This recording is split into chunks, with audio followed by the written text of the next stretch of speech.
તમારો જીવ જીવ છે, આ ટેક્સ પે કરે છે એનો જીવ જીવ નથી. વીઆઈપી માટે જે સર્વિસ છે એ આ લોકો માટે કેમ નથી? મારા ઘરનો સ્તંભ વયો ગયો છે, હવે તમે મને પાછો આપો. આ છોકરાઓનું શું, આનું ભવિષ્ય શું? નહીં, મને ન્યાય જોઈએ. ये दर्द है सूरत के शैलेश भाई कलथिया की पत्नी का। 22 अप्रैल को पहलगाम में हुए आतंकी हमले में शैलेश भाई की भी मौत हुई।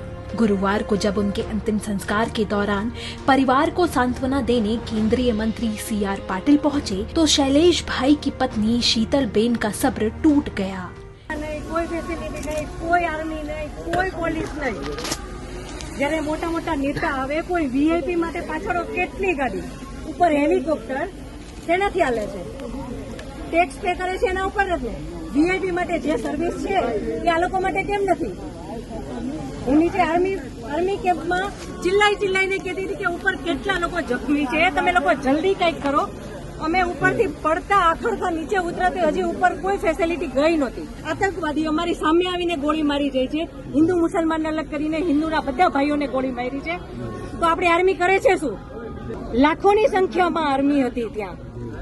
અને જે ટુરિસ્ટ પ્લેસ છે ત્યાં કોઈ આર્મી મેન નહીં, કોઈ પોલીસમેન નહીં, કે કોઈ ફર્સ્ટ એડ કિટ નહીં, કાંઈ જ સુવિધા નહીં.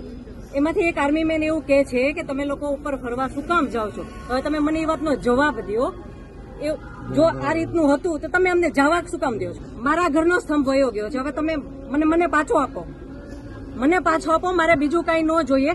આજ પછી કોઈ દિવસ કોઈ વોટ જ નહીં કરતા. જો આપણી ગવર્મેન્ટને પોતાની જ સુવિધા રાખવી છે, તમારા પાછળ કેટલા વીઆઈપી હોય છે, કેટલી ગાડીઓ હોય છે, તમારો જીવ જીવ છે, આ ટેક્સ પે કરે છે એનો જીવ જીવ નથી. આ છોકરાઓનું શું, આનું ભવિષ્ય શું? આને ડોક્ટર બનાવી છે, આને એન્જિનિયર બનાવો છો, હું કઈ રીતે બનાવીશ? નહીં, મને ન્યાય જોઈએ. મારા છોકરાનું फ्यूचर खराब न થવું જોઈએ.